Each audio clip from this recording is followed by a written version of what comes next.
Last time we sat like this, it was pre-suspension. Running through the list.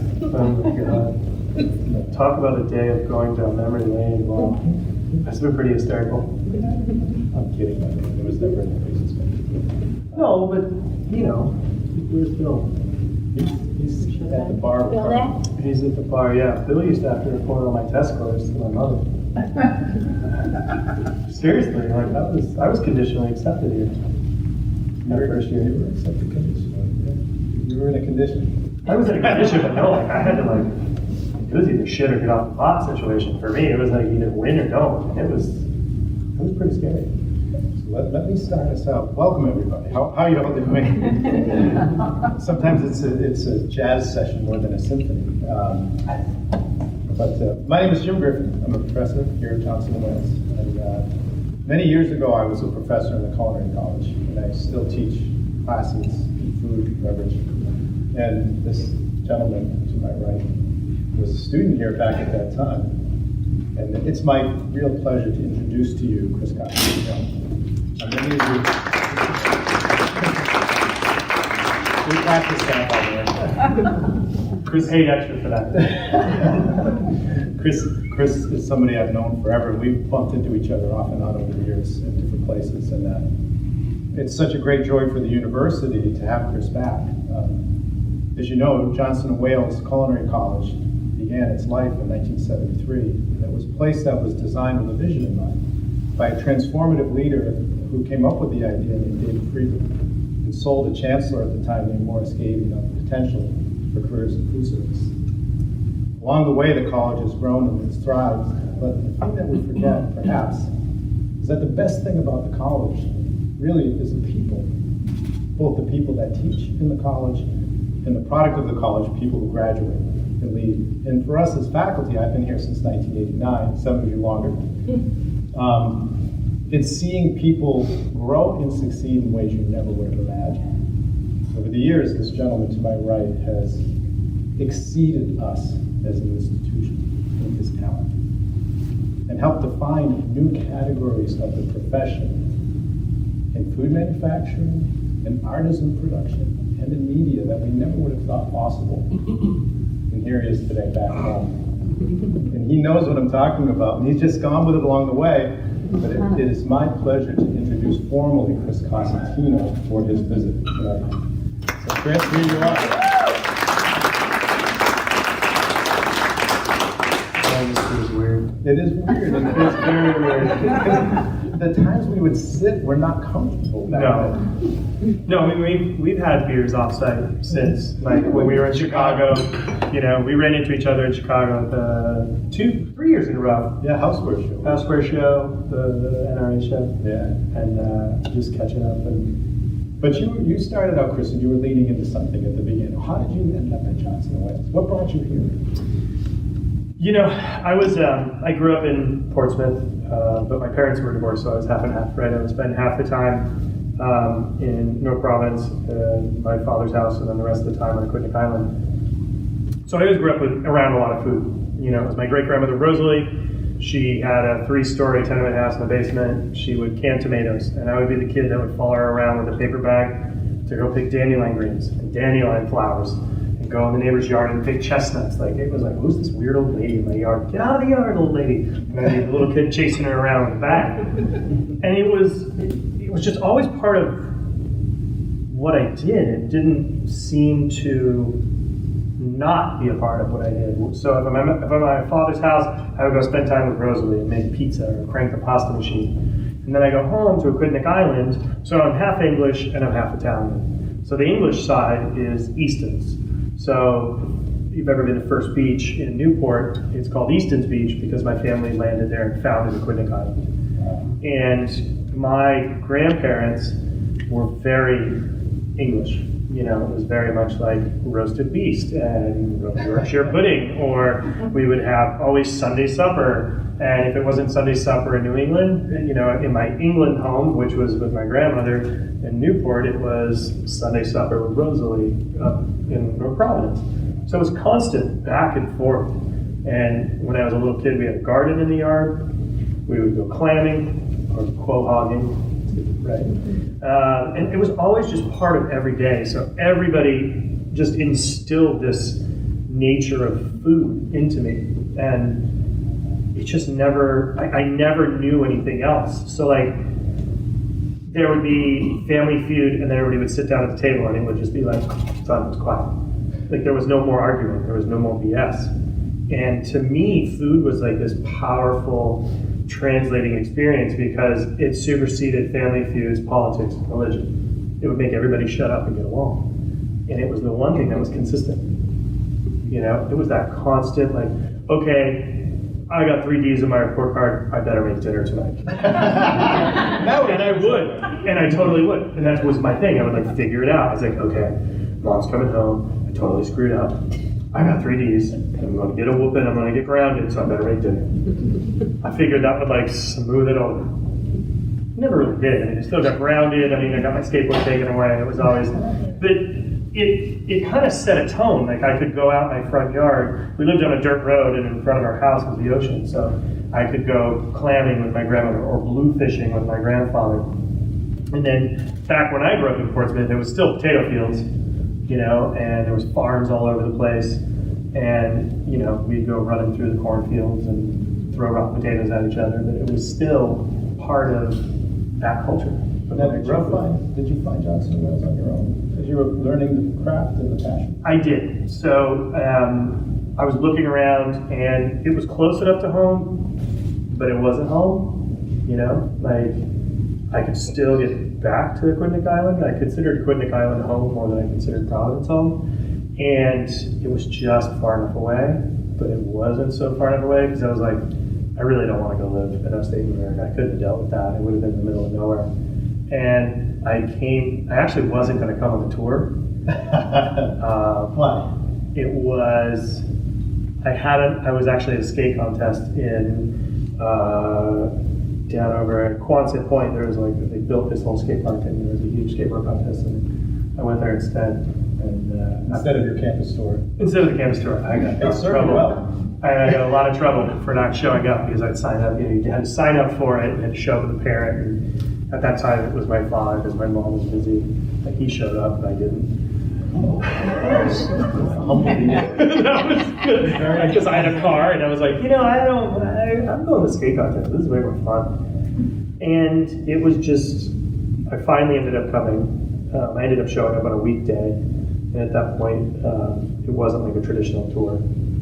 Actually, one of the faculty was a friend of the family, and I got a tour. He was a professor from downtown, and they gave me a tour of the campus here, you know, and that was kind of what set the tone. I mean, it just made sense. You know, I am dyslexic, I have ADD, so it was a hands-on craft, and that's what drew me to it the most.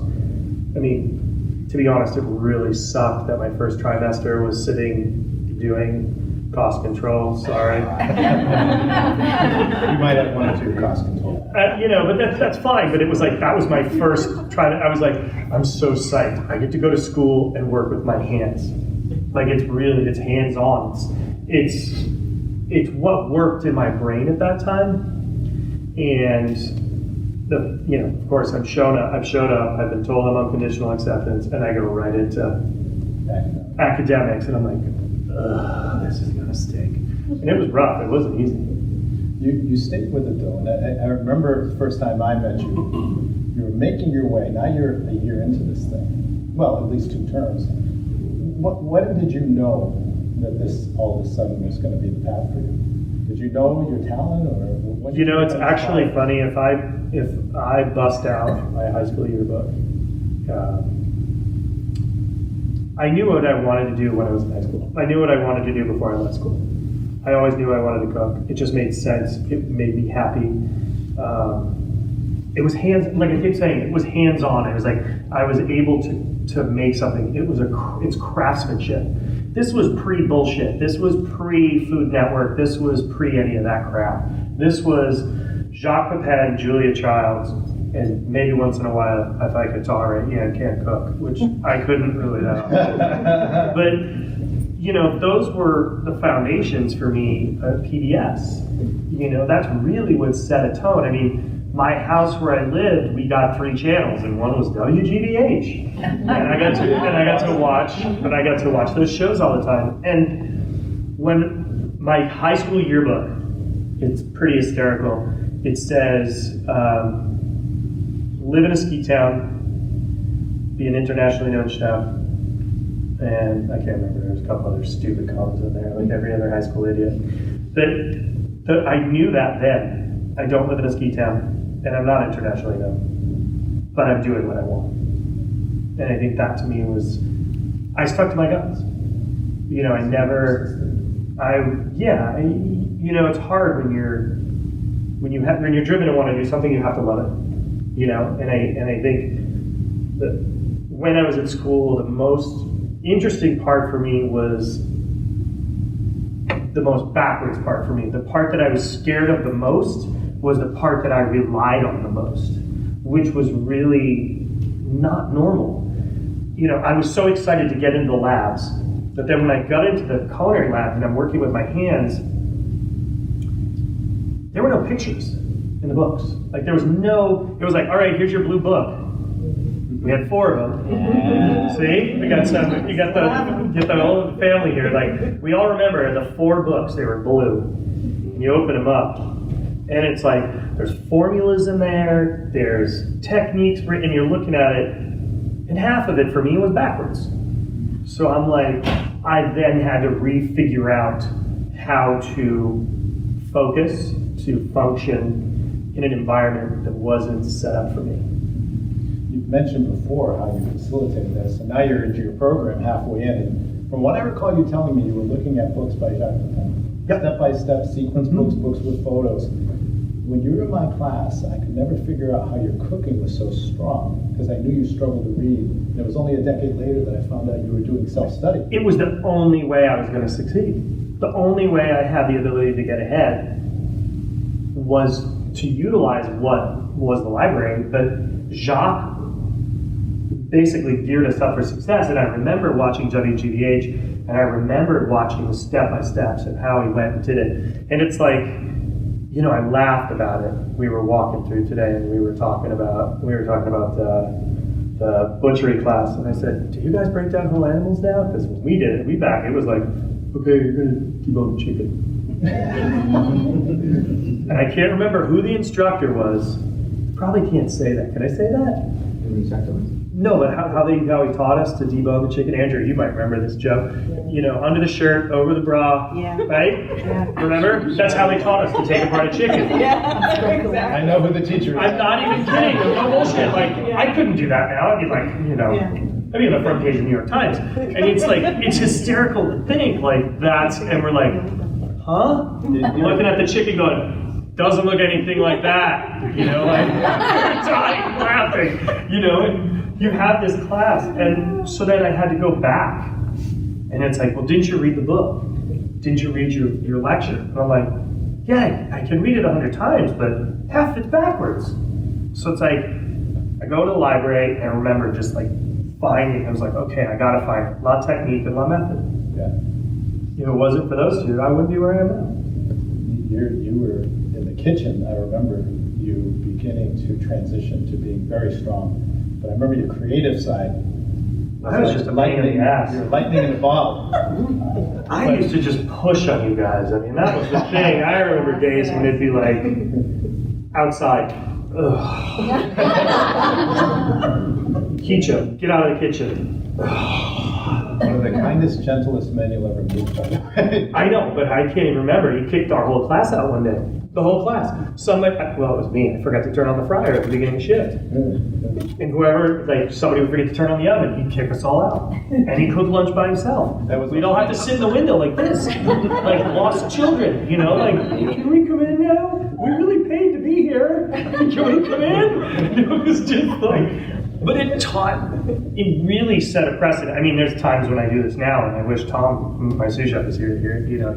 He can tell you I say the same stuff over and over again. It's like those moments were really they were very setting and very important because I needed not. It was almost militaristic back then. No, it was militaristic. I mean, go home. Not even in labs. Get a shave, man. You got to shave. I'm like, dude, I got a pencil. There's no food here. I'm just doing go. I was like, I didn't have any facial hair anyways. It took me 15 years to grow goatee for crying out loud when I was 22. But, it was such a different time. It set standards. Like, learn to hem your pants, iron your apron, iron your chef coat. And it just set a tone that was, what I think honestly is lost now. And I see it, and I'll say it. I don't care. I think it's been lost in the next generation. I'm not saying people need to be mean. I'm not saying people need to yell and scream. I'm saying people need to be held accountable, and there has to be want and desire to succeed. When we were here, and when I feel very fortunate, like, I volunteered for everything. I remember. Everything. Like, I volunteered to dishwash because Julia Childs was having lunch. I just wanted to meet Julia Childs. I thought it was the coolest thing in the world. But yet, I also remember watching that ding-dong football player try to hold the paddle, second week of school, hold the Hobart paddle, and both his arms turn into, rattle cans. I'll never forget. So you have all these things that happen at once, and you're just like, okay, we're going to learn how to be adults. Yeah, you remember that? I remember that. So you eventually became a teaching assistant and a fellow. You actually wound up somewhere in your second year. You broke through, and you were hired amongst many applicants. And some of the others that worked with you are here, Chef Joe and others. Tell us about that. Where were you at that stage in your career at Johnson Wales? So that was 92, right? Yeah, right? 92? And actually, Andrea and I had we were working together at J. Wales, when it was still J. Wales. We were on the line together. That was the best kitchen ever. Oh my God. She says that was the best kitchen. No, it was. Absolutely. It was. Yeah. We had Frank, Yep. Farmer, Beamer. Remember? Right. Big Beamer, you, Rogo. Remember Mario? Mario. Andy King. I mean, it was a powerhouse. Katrina. Chris Santos. That's Yeah, right. Santos. Yeah. That's right. Like, it was a powerhouse team in there. And like, I was thinking about it the other day. Like, we would get pummeled. Yeah. We got pummeled in that place because it was like, oh, by the way, it's all you can eat fish and chip night. And you're like, I don't want to work the Friday. Like, no. And it's like salad station, all you can eat salads, and you'd have like racks and racks, and you just get pummeled. But at the same time, like, we were extruding our own pasta. That was way ahead of its time for a restaurant. Most restaurants at that time were either hand cranking or they were buying dry. Out of the box. And I remember sitting there with that extruder. I now have the same model at my restaurant. Same one. And I remember buying one at Encanto like 12 years ago when we got one. Everybody's like, do you know how to use this? I was like, yeah, don't worry about it. And it was just like, it taught you muscle memory. We get to break down whole swordfish. Whole salmon, like whole swordfish was huge. I remember that day it took Beamer and Skip to bring it in, two of them. They put it on the table and I was like, dude, that's a big one. And he goes, you want to do it? I'm like, okay. And they were like, okay, here's a scimitar. I was like, holy crap, you guys are just going to let me go to town? They were like, yeah. And Skip's like, I'll stand here and make sure you don't like screw it up. But it was amazing to be a teaching assistant, but actually be responsible for the guest. You're educating your peers, and you're still learning. I mean, it was a power play as a student to get that. I mean, it was a fight. I mean, people were duking it out to get those spots. It's true.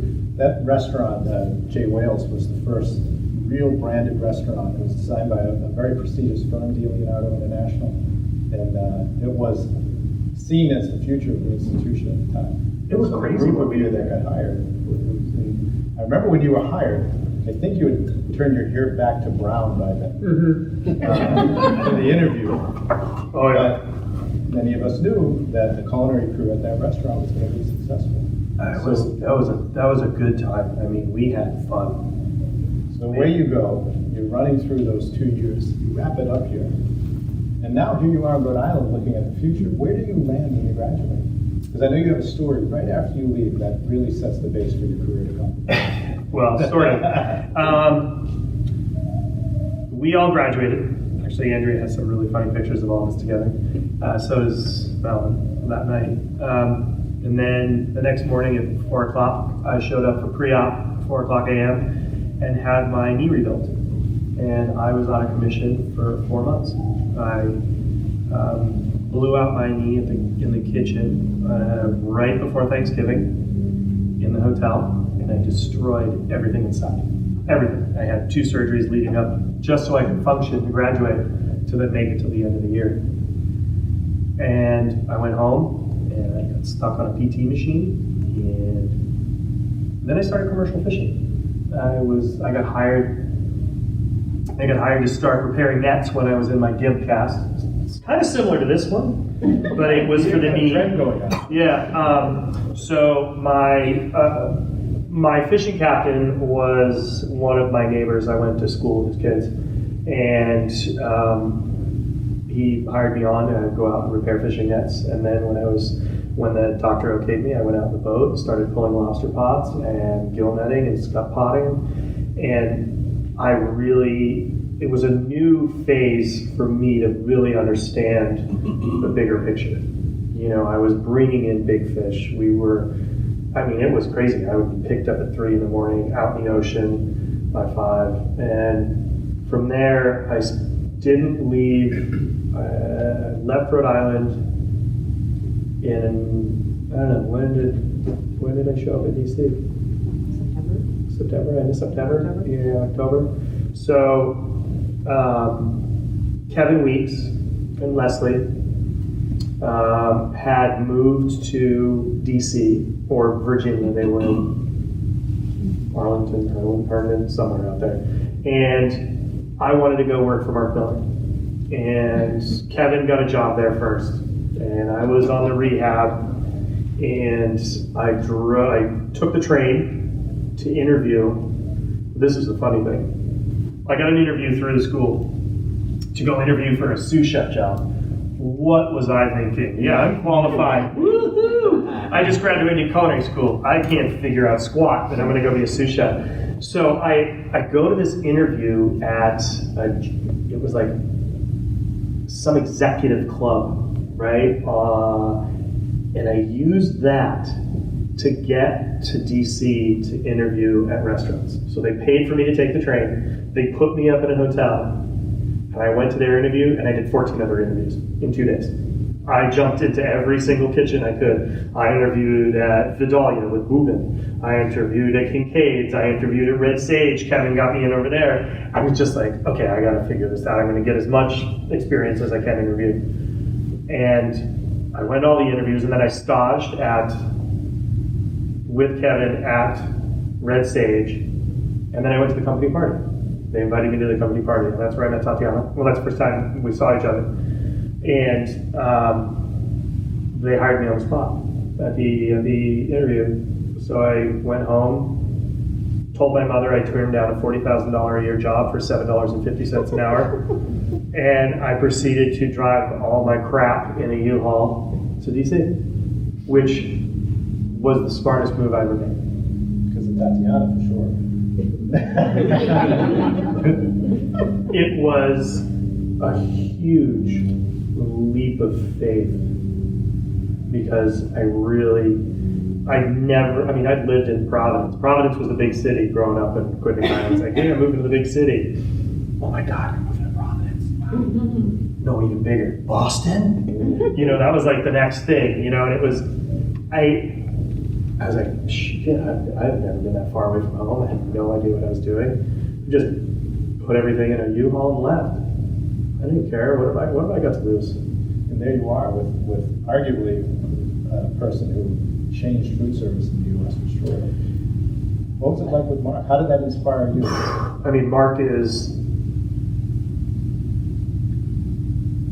It's so hard to put words to what Mark is. And I don't think Mark gets enough credit for who he is and what he's done. He changed the way people look not only at restaurants, but at design. Mark took a restaurant and said, you will walk in the door and it will feel like you're there, where I want you to feel like you are there, right? So you walked into Red Sage, you looked up, and there's clouds in the ceiling, and there's silent lightning, silent thunder. Like, boom, you see the light, and there's no noise. You're like, what the hell is that? Then you look at the floor, and there's buffalo coins in the floor, and there's the most beautiful etched glass.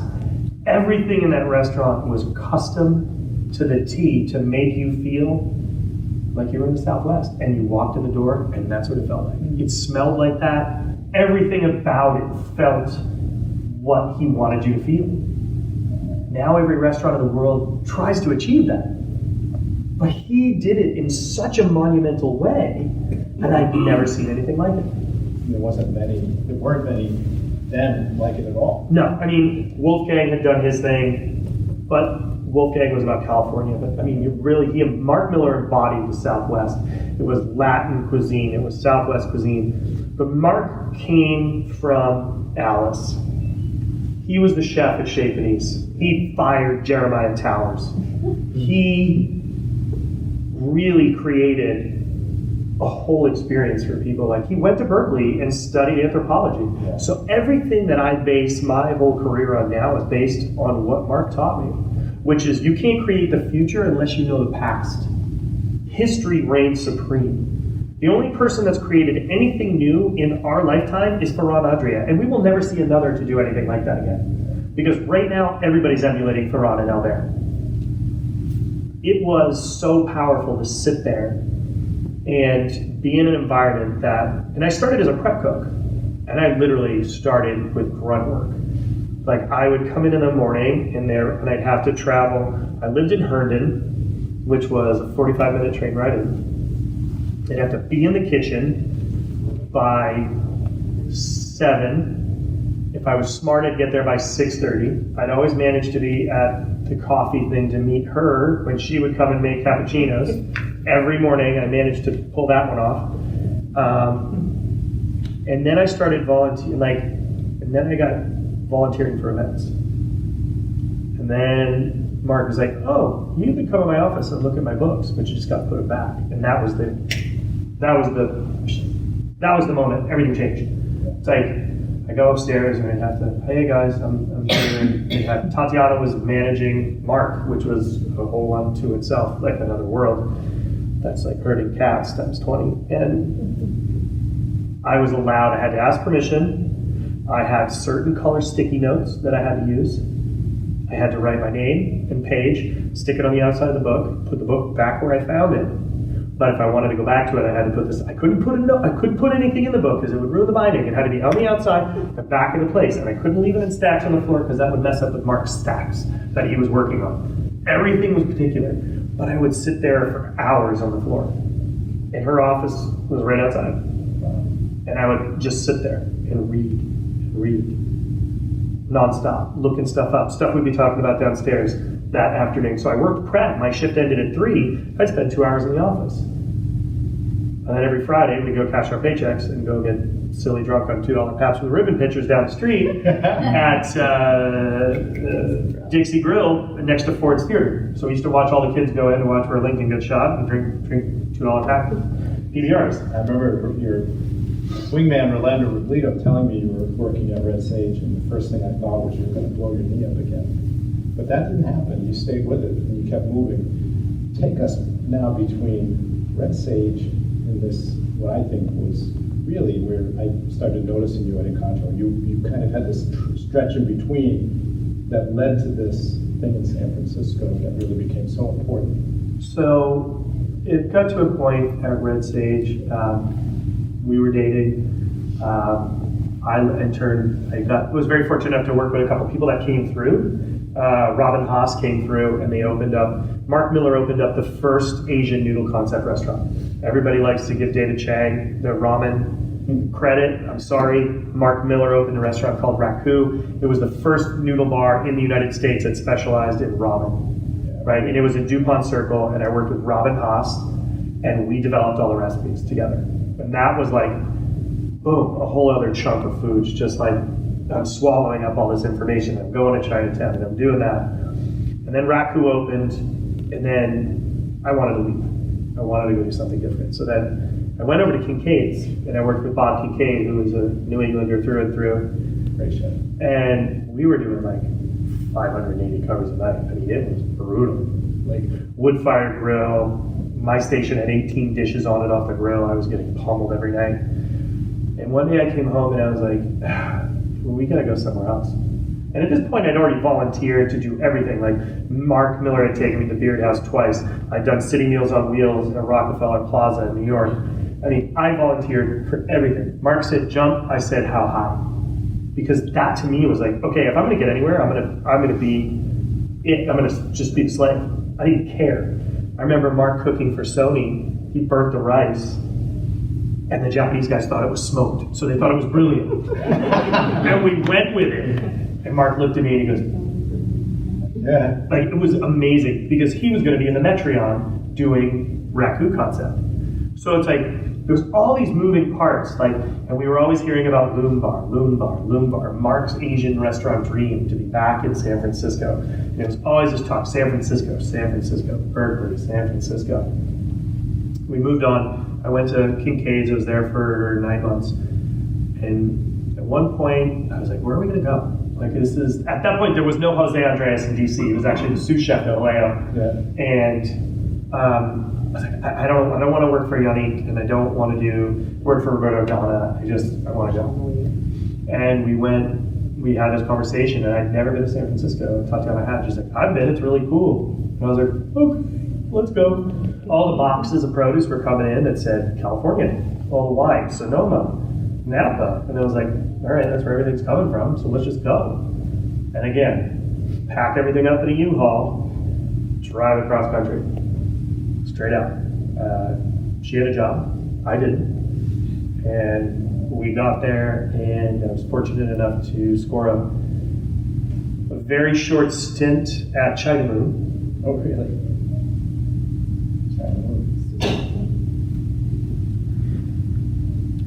Great place at the time.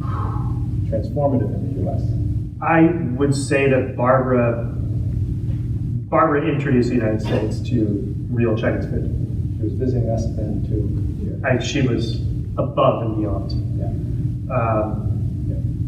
And I had applications out everywhere, and Robin was trying to introduce me to George Marone to go work at Aqua, and eventually, and then he ended up being at One Market. So I got to San Francisco. I started working at China Moon. My first job was a cook staff. That was like their test. But like at that time, getting a job in San Francisco was hard. Like it was no joke. Like it was like, okay, you're gonna stage for 2 days. I want to see you do this. I want to see you do this. Now it's like, do you have a pulse? Do you have a record? You don't have a job? Okay, you don't have a record. Okay, good. We'll hire you. It's like, can you please come back tomorrow? It'd be really nice to have you back for more than, first day. So, I'm at China Moon and I get the job, and, my first official paid day, I make goop, which is the fermented black bean chili paste. And I'm making it in like the 15-gallon batches. So like my skin's red, my eyes, I'm like burning everywhere. And day 7, Barbara got re-diagnosed with cancer. Yeah. She fired me. Yeah. She showed us how to cure a walk. She walked in. Oh yeah. And she took the walks, and this was the same. We used to throw you out of the kitchen, and she moved them aside, took one, and said, "Let's start from the beginning. Don't forget her." So I didn't know you were with her. That was a big one. She fired me and said, "You need to go someplace where somebody's going to work with you. I want you to work with somebody." So I went to One Market, and I worked there for a brief stint with George Marone, and I just found it wasn't my fit. It wasn't the right job. And lo and behold, I went out drinking one night, which is all cooks we do. Ended up at Lucky 13, and in walks Paul Lemieux. So Paul was he was one of the line cooks then, and he said, "Oh, dude, we're hiring for hot apps. You should come over." And I was like, "All right, I'm in." Showed up the next day, and Paul got me in. I got hired right before Thanksgiving. We'd only been in San Francisco at Rubicon. Wow. So I worked with Tracy Desjardins and Paul Lemieux, Elizabeth Faulkner. The line was star-studded at that point. I mean, it was Richard Reddington. It was a powerhouse, you know, and Robin Williams was our owner. Bobcat Goldthwait would come in. I mean, it was crazy. Like, it was nuts. Like, who would come in? John Cleese would come in the kitchen and stand in the dish sink and start, you know, screaming and yelling. And I'm working the grill, and I'm like, Jesus Christ, I just gotta go. I gotta get this done. Tracy's gonna kill me. And it was such a cool environment to be in. And Tracy nicknamed me. It stuck forever. And, you know, now, you know, I was there for 2.5 years. And then I moved from there to Martha's Vineyard. We packed up and moved out to Martha's Vineyard. We were there for a year, and then moved back. Straight back to San Francisco after 1 year. Living on an island is rough. Yeah, I spent time in the vineyard. That's a good one-time experience. Oh, no, it's not. It's great for a great vacation. It's not good for work. So I was there. I opened up a restaurant there for Drew Newport as the chef of the restaurant. It was called the Coach House. And then we were in the Harborview Hotel. Did that for a year, moved straight back to California as fast as we could. We spent 1 month in France. We toured all around France. And I remember knocking on the door of a Boost with all my gear.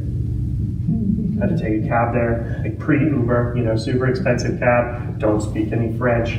Knock on the door with a chef coat and all my gear, and they look at me and they go, "No." Turn around, take the cab back. We ate all over Lyon, and we head into London. Knock on the door at Harvey's. I'm like, I'm gonna work for Mark. I'm gonna start for Mark up your way. This is gonna be amazing, right? Opens the door, fuck off. Boom! Slugs the door in my face. I was like, oh. He still does that. He still does. But then I was fortunate enough to get a stage at La Tante Claire with Pierre Kaufman. Oh, you're a Pierre Kaufman. So I spent a few days with Pierre, which was, I mean, you can all blame him for the pig's feet. I mean, it was all him. He put me in the basement. He was a very grumpy man at that point. Put me in the basement, handed me 2 boxes of pig's feet. He said, "No holes." Yeah, shut no holes. And he comes over and he does a demo. 5 seconds. Done. But can you do that again, Chef? Done. Okay. So then I'm doing it. And he comes back, he's like, 20 minutes. None. I'm sorry, Chef. It's new. It's very frustrating. And then a cook called out. And then he put me on the line. So I do lunch service, which is cool because I was just entremet. I would just make sure their veg were right, pass it over. And on that line was like Angela Hartnett. It was like Tom Kitchen, like some really heavy hitters. And I had no idea. They were super chill. They were all line cooks. And I was just like, where do you guys want me? I'll do whatever you want. And then the ducks come in. And this was like a pivotal, like, I'll never have this experience again. He was like, okay, come on. We go out back, and there's paraffin, and I have the kid dipping ducks in paraffin. Boom, boom. It's like soapy water, paraffin, ice water. And he's like, okay, pluck. 25 ducks, plumage. Don't tear the skin. Yes, chef. And then I pass them off, and all the chefs start breaking them down. And each chef, it's turned into like, you know, that one job, just like Ford, you know, it's the conveyor belt. One guy, one job, one guy, one job. He's taking off the legs, this guy's pulling all the guts, and then they stop. And the guys are about ready to pull out the guts, and they're foie ducks.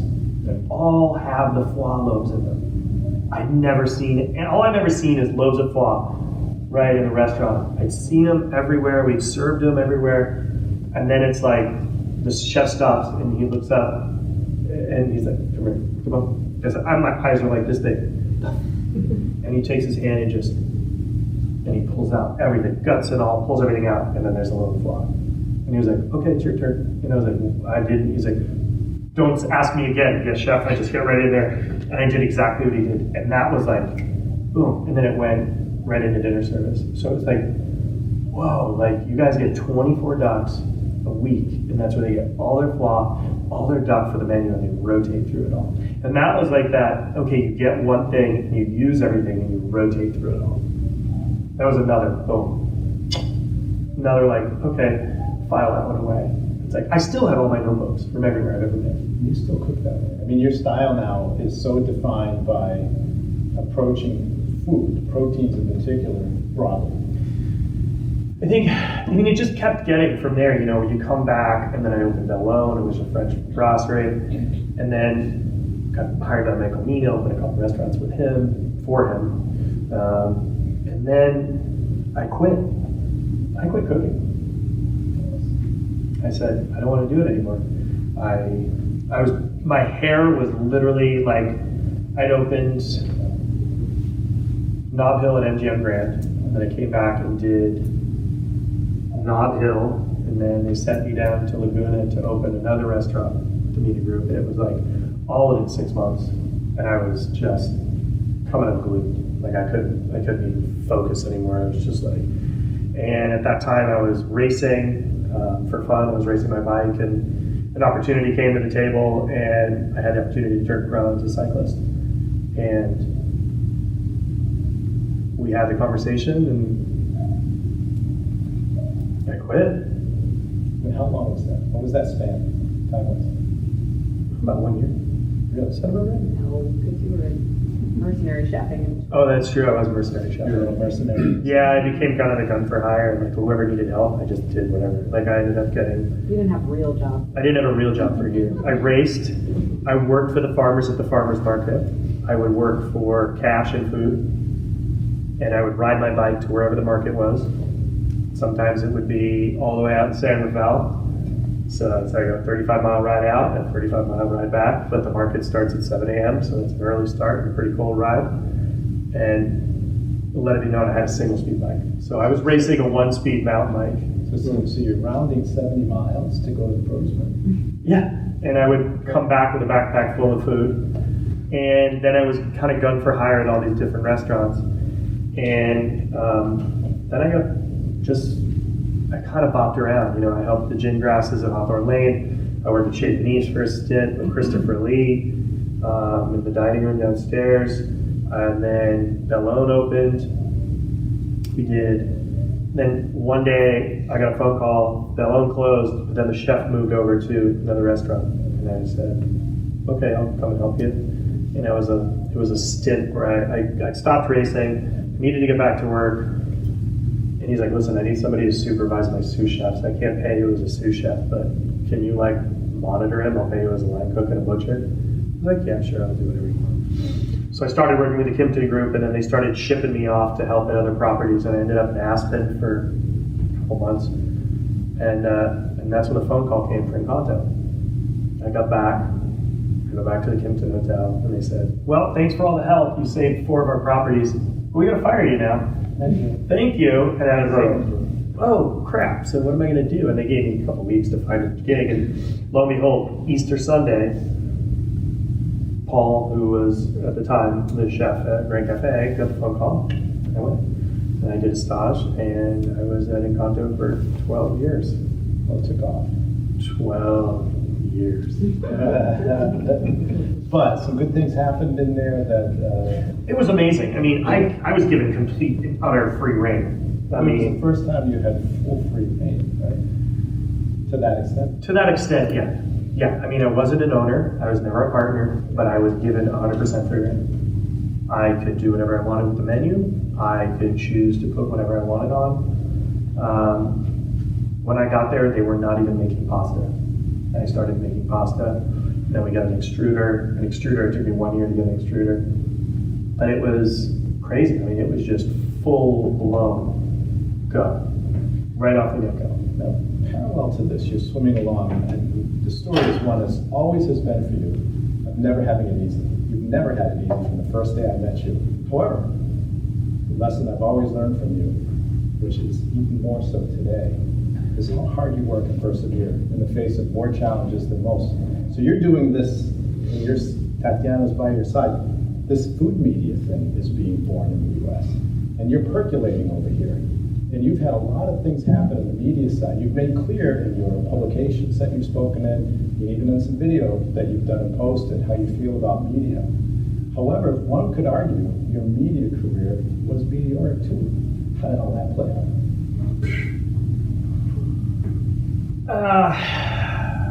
Yeah. TV's kind of a catch-22 for me, and media as a whole. Kind of like that you love it and you hate it kind of a thing. And at that time, Mario was on the rise with Molto Mario, and it was just amazing. You're looking at what he's doing, and I was like, this is cool. Real food. But what was funny is that we had the only U.S. Iron Chef winner as of Ron Siegel living in San Francisco, right? So and that's just, I'm talking we as in like the whole Rubicon Kitchen team, Tatiana, and every other restaurant every Sunday would pile into this Japanese bar with Japanese TV where there was no subtitles to watch Iron Chef Japan because nobody was showing it yet. And it was amazing. Like being from a competitive nature as an athlete, I had that competitive nature, and it was like watching it was like, oh, Batellettes. Yeah! We're like, holy shit, they're gonna fight out over in Romaine. This is the coolest thing ever. And we would sit there and we'd look at the bartender, translate, come on, translate. And there's like broken English translating what the hell's going on, and we're buying all the cheap Asahi, and the guy's just like, oh. Then it ended up becoming a thing, which is like starting to get packed. And that's how it started. All I wanted to do was compete on Iron Chef. That's all I ever wanted. I wanted that so bad. I was sending, like, Bruce Seidel at that time was in charge. He was the one who brought it over, and I would send Bruce, like, all these letters, like, Bruce Seidel, I really want to, and I'd send files and all this crap, and I didn't know what the hell I was doing. Like, I didn't have marketing, I didn't have PR, it was me trying to get on, right? And then it happened one day. Like, I got the phone call, and I was like, uh-oh. Oh shit, we're really going. And at that time, it's like I didn't have a super big team, and I borrowed some friends, and we ended up going, and we lost Battle Garlic by 1 point, which stunk. But that being said, it ended up was the catalyst. It just kind of rolled from there. Because of that, then they asked me to be on Next Iron Chef, and then from Next Iron Chef came Chef's First City with our own. It was a good, it was fun to watch with you guys. It was fun, but I ran, our own trotted, let's be honest, our own trotted, okay? Our own can't eat chilies either. His mom called him a weenie because he couldn't eat chilies. But, it ended up starting to feel like I was the bully. Oh. I felt like the bully in high school picking on the freshman kid. It's like, hey, so nice to meet you. I'm so excited to be here in Seattle, and I'm ready to kick your ass. That's not cool. And that's what it started to feel like. I was going to all these towns, and these chefs are talented in their own right. They're doing really cool stuff. But I have to go to town and beat them down. It's not your style. And it really started to feel bad. It's like, but I was so competitive, like, I'll outrun you. Like, yeah, I read more. And it's like, it was fun. Like, some things were really cool, but it ended up really taking its toll. Did you ever think you would win Iron Chef? Top Chef the way you did? Top Chef Masters was different. Like, I had given up TV 100%. I was done. I swear to God I wasn't going to do anything else. And I got a phone call to do Top Chef Masters. And we had a family huddle, and it was like, do I do this? Do I not do this? Like, I swore TV off. Like, I don't know if this is a good idea. Like, because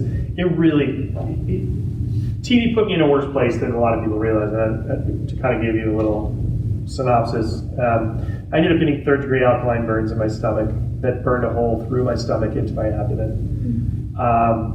I became very sick for a very long period of time. From that, there has been long-lasting effects that will actually not go away. Stress-induced. It's not stress-induced. It's your stomach is what produces all the chemicals your brain needs to function, right? So your stomach produces serotonin, melatonin, all those things you really need, and mine stopped. It's done, and it won't. So because I eradicated the nerves in my stomach, because it was so damaged, once my stomach was healed and I wasn't sick in that way, then everything else started to pile on. And it really created bigger problems. And there's still problems I deal with now every day. I mean, I have to deal with mental health issues because of an injury. And that was the big catalyst. Do I sit down and do I do this show? And what it boiled down to was there's no drama, it's not petty, it's cooking, and it's charity. And I picked my charity, and it was at a place, like I'd been to Vegas, I knew Vegas because I'd already opened a restaurant there for Michael, Mina at the time. It was a new hotel, the hotel was really cool. And I said, yeah, why not? And we did it, and it was 5 weeks of intense. I mean, we had fun because, they would take our phones away during the event and during the day, and then at night we'd go back to check with our family and our restaurants. But yeah, we could go out dancing, and we would go out to all these fancy dinners, and then they took us zip lining. I got to go drive a Ferrari on a racetrack. I mean, it was pretty cool. We did bumper cars, we did laser tag, we did everything. But it was really ultimately about, I'm going to cook. Yeah. I'm not going to play the game of what you see on Top Chef, which is, We were watching you at the final round. I've known Kerry for a while, but I would say the whole of Johnson and Wales was glued to you. And I was going to text you, but I figured if we did, it would just make you more nervous. It turns out you didn't have your phone. But, well, what's funny is that was filmed a year prior to it coming out. We waited a year for that, and that was brutal. And the best part was my son knew the whole time and didn't say a word. Wow. He kept a secret. It was cool. I mean, the whole thing for me was, it was for Parkinson's. Like, that was it. Like, I'm there to win money. And if I'm going to win money, I'm going to put everything out there. And it's like, okay, everything is about making the best dish, and I'm feeding. And you know what? It's no different. Everybody makes those shows out to be like, it's impossible. It's not real. And I'm like, dude, you deal with it every day in your restaurant. What's the difference? Right? The dish machine's broken. Juan doesn't show up to work garmage. Jose didn't show up today, your butcher, with all your meats. Like, you figure it out. And that's the same thing on tea. It's just, okay, I'm sitting on the side of the Grand Canyon. It's a pretty fucking cool view. It's better than my kitchen in the basement right now. So I'm looking over the Grand Canyon, and I'm standing next to the Wallapai tribe, and I'm working with indigenous ingredients. Isn't that what we all dream about? Isn't that our life goal in our industry, to cook and work with cool people and meet people and make people smile? Like, I just got to do it on a different stage every day. It was like, okay, I'm working on teppanyaki. I never eaten at Benihana, not even as a kid, but that was fun. And it's like, you learn something new every moment, and it's like, the measure of your success is how you learn to deal with problems. And that's all it was. It was just a new problem. And I'll say this, a good education is one that helps you solve problems like that. Mm-hmm. Not to dice an onion, or to plate a dish, but how to deal with life challenges. And we're slowly running out of time here, but I had to get together, I'm sorry. very important lessons. But what do you think now? We had a quick side trip, and we'll wrap this up quickly, but we had a quick side trip in the hallway. Oh, man. Roommates walked by your old freshman dorm room. Chef Roblito was here. You had to take off for a couple of minutes, but how do you feel being back? We'll close with a quick set of thoughts about what it means to be back here. It's totally different. I mean, I'm like, I feel like I'm in Star Trek right now. We went from rubbing sticks together and rocks to now it's Star Trek, and I'm pushing a button, and like all of a sudden it's going to come out, and I'm just waiting for the Trouble with Tribbles episode to happen at dinner tomorrow. But it's so amazing to see the change, and I mean everything evolves, right? Everything in life evolves, but. Having not been here for so long, I didn't even recognize it. The only thing I recognized was, the dorms are still the same thing, except for there's like 20 more over there, and there's a new building over here, and this looks different. There's only one bed in the room. Yeah, that kind of actually rubbed me the wrong way. I'll be really honest. One bed. You guys have rooms with one. We had 4 in those rooms. It was a little awkward and really smelly though. But it was so cool to actually be there and walk down the hall and just laugh. Like, oh my God. Like the memories that are here are really powerful. And I think, the memories in this building, I used to have lunch with Chef Louis Sassmere downstairs. Like that to me was that was so cool. Like he shared so much information. Remember him talking about eat butter with radishes. Like that was his thing. It's like he lived upstairs and everybody was kind of like, oh, who's Santa Claus? Like, who's that jolly dude? And it was like, it's those things that just come rushing back. It's like the labs totally are different. I mean, I just, I didn't know what to think. I mean, I worked with something today. It actually scared the daylights out of me, that pressure cooker. We could have climbed in it, Jeff. It was so huge. That was the biggest pressure cooker I've ever seen. But it's amazing, and it's like you want to see the excitement and this energy for this next generation of culinarians, like reaching for their goals. And it's like putting in the effort, going for it. And that's what I'm excited to see most. Tomorrow should be pretty interesting. Because I remember sitting in it was in the gym we used to do the DVCs. It is, yes it is, with the rolling line. With the rolling. Temporary. Yeah, we used to roll everything out. 24 years later you're here, you've exceeded us. You're a graduate now who has elevated yourself to inspiring us. Many of us who know you know your story, what you've struggled with physically, public about mental health challenges, your commitment as a dad, your inspiration for us, for me, is exceeded in how you fundraise and how much giving you engage in, which is so scarce today. So you to take the time to come back, this is your home, always will be your home. Your face will always be part of our community, and we can't express how much we appreciate you taking the time to come home. And I hope you enjoy the next 2 days. It's amazing to have you and your lovely wife Tatiana here, and you will always be part of the JWU family. Thanks for this past hour, for coming up. We appreciate it. To close us up,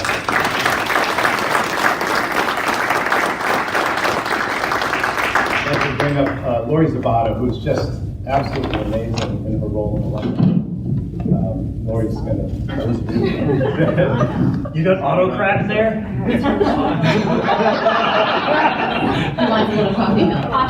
Coffee milk. I'm Lori Zabata, Director of Alumni Relations, and I just wanted to thank you so much for being here. Honestly, this was such a wonderful session, wasn't it? Please, one more round of applause.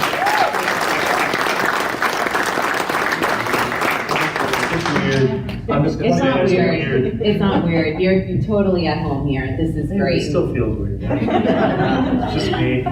Well, as a small token of our appreciation, I have just a little something for both of you. Jim, Oh, you my are goodness. always amazing to help us out like this. And Great. Chef, this is for you. Obviously, Rhode Island is your home. How did you get the rocking chair in here? I just folded it up. Yeah. So Rhode Island is always your home because this is where you're from, of course. But to know that Oh my God. Johnson and Wales also that's really the center of your state right there. So I love to give that gift because it's totally functional. Just load it up with some cheese, absolutely. Load it up with You cheese. could use it as a gun. Like How you're can you use it as holding a right gun? now. I'm just trying to figure out where I am. Yeah. So always know that you have a spot here with us. We hold you close in our heart as a graduate, but certainly Rhode Island is your home, and we'd love to have you back as many times as you'll come back. We would love to have you. Tatiana, thank you so much for sharing your time with us too. We really appreciate it. For those of you who watched on Facebook Live, thank you so much for being here. Those of you who joined us tonight, we really appreciate it. Awesome. But you were good. So we invite you all now. We didn't touch on anything from before. Oh no, it's all good. We invite you all now to really enjoy the rest of your evening here with us. Enjoy some snacks. Visit with Chef and with Dr. Griffin, and certainly with the rest of us here. Thank you so much for all being here. Enjoy the rest of your evening.